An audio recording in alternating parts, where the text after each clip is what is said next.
Welcome back to Only Talk Sports. We talk sports every single day, or at least we try to. I'm Ernst Jeffrey. Subscribe to the channel if you like sports content. Hit that notification bell so you never miss another video. We know who the successor is going to be. It's the head coach of Alabama football, and it is Kalen Deboer, the Washington head coach. He has been tabbed as the next head coach for the Crimson Tide, and he was not many people's first choice. A lot of people thought it was going to be Dan Lanning from Oregon, and that fell through early on. Lane Kiffin was thrown around a little bit, but I think a lot of people felt that the boosters at Alabama were not going to pick Lane Kiffin. They had too many things against him, and plus a lot of people didn't believe Nick Saban really wanted to pick Lane Kiffin either. A lot of people know about how they had some disagreements in the past, especially when Lane Kiffin was the Alabama offensive coordinator. You also have Mike Norvell in the hunt, but after the news that Florida State was under some allegations, that fell through, and then you had Steve Sarkisian and a few others. None of them would take the job. And then Mike Locksley, the Maryland head coach, was entering the race, and Tommy Rees, the offensive coordinator for Alabama,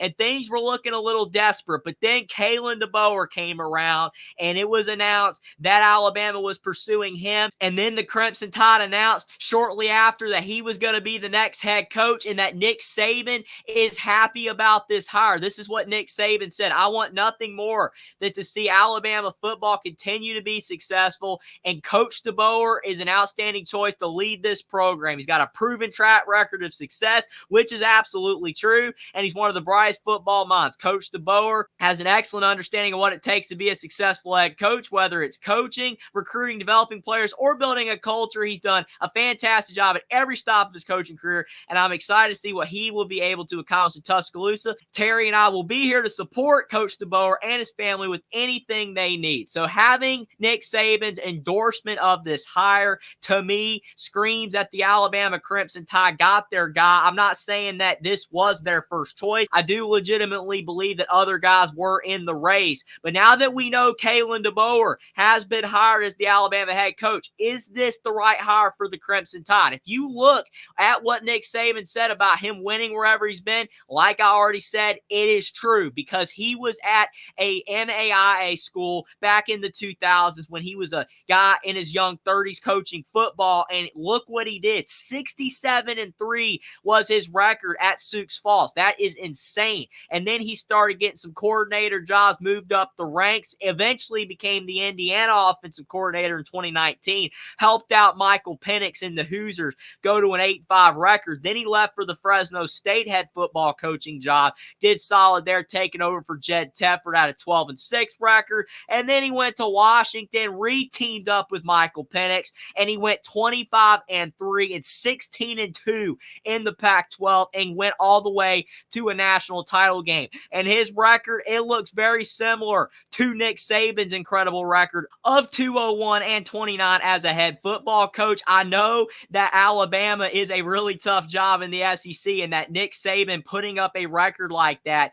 is absolutely insane. But when you've got Kalen Deboer going out there posting a 104-12 record in his entire coaching career at all of his stops, that's insane. No other coach has a resume like Kalen Deboer of the guys that Alabama was looking at in Dan Lanning, Steve Sarkisian, Lane Kiffin, etc. That's why I think Alabama went with Kalen Deboer. Now, there are a few caveats to the hiring of Kalen Deboer. For one thing, he has never coached in the South before. All of his coaching jobs, Sioux Falls is in the North, Indiana as the offensive coordinator job was in the North, Washington was in the North, and the only place that was toward the South was in Fresno State, but he's never coached around SEC country before. Now, that doesn't always matter. You look at Urban Meyer, other coaches have done it in the past. Coaches like Brian Harsin going from Boise State to Auburn, it did not work out, but it doesn't mean that this is going to not work because Kalen Deboer is not a guy from the South. That does not mean doom for the Alabama Crimson Tide in hiring Kalen Deboer, because the Crimson Tide had the resources,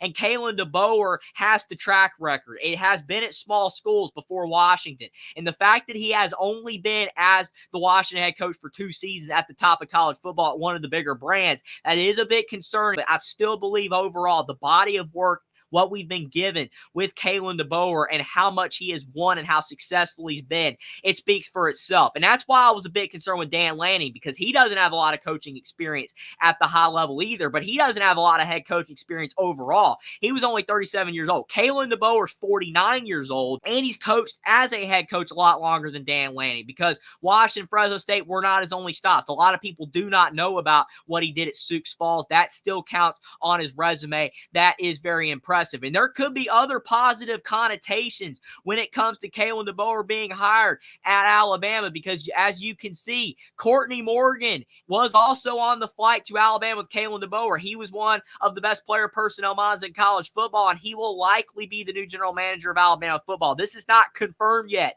but if Alabama can tab him as well as Kalen Deboer, that's a great package deal. That will only help out the Crimson Tide. And Will Rogers, the quarterback that transferred to Washington from the Mississippi State Bulldogs, he has entered the transfer portal again. There's a possibility that he does transfer to Alabama. Now, also other people are saying that he could transfer to Miami, because Miami still needs a quarterback. They did get a guy from the University of Albany, but I still would believe Miami would want another quarterback to compete for that starting job. But Jalen Milroe, as good as he was last year at Alabama, he's still a guy that has some flaws. He has room to grow. So maybe Alabama will try to bring in Will Rogers. I'm sure it will be tough on Alabama with the fact Jalen Milroe announced he's coming back, but maybe he would change his mind now that Nick Saban's gone. We'll have to see what happens with that. But Will Rogers is in the portal, so that's another thing to monitor as well. But this is what I wrote on Twitter. I said, great hire for Alabama. 4 years ago, Kalen Deboer was the offensive coordinator for Indiana. Now he's the head coach for Alabama.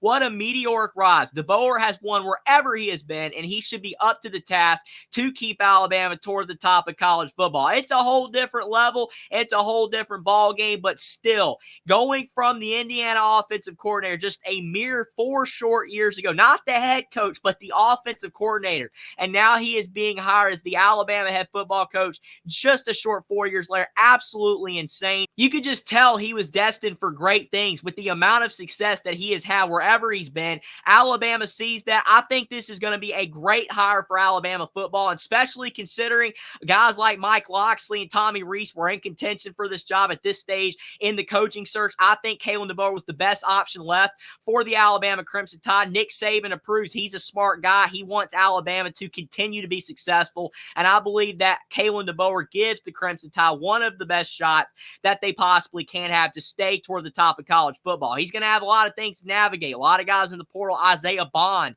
just entered the portal for the Crimson Tide. They're getting some guys decommitting from the recruiting class that Nick Saban's assembled. He's got a lot of work to do, but he's going to have all the resources in the world to get it done. Possibly some help if he can bring Courtney Morgan along, and maybe we'll see what happens with Will Rogers and some other guys in the portal that maybe Kalen Deboer is looking at. But still, great hire for the Alabama Crimson Tide. Kalen Deboer, there are a couple question marks in the fact he hasn't been coaching at the top of college football for that long, and he's never coached in the SEC before. But I do believe that Kalen Deboer is one of those guys that it doesn't matter where he's at. It doesn't matter what level of college football he is in. He looks to be a guy that's going to be successful wherever he's at, and that looks to be a massive win for Alabama football as they transition from their all-time great coach to this new era of Alabama football with Kalen Deboer as head coach. But let me know what you guys think in the comment section down below about Kalen Deboer being hired as the Alabama head football coach to replace Nick Saban, and whether you are like me and you think that Kalen Deboer will be a great hire for Alabama football and that he's going to help the Crimson Tide stay toward the top of the SEC and the top of college football, and they'll be able to compete for national championships, or if you think this is a bad hire and that Alabama should have hired somebody else. Subscribe to the channel if you like sports content. Like this video down below. Follow me on Twitter as well. Link is in the description, and I'll see you next time.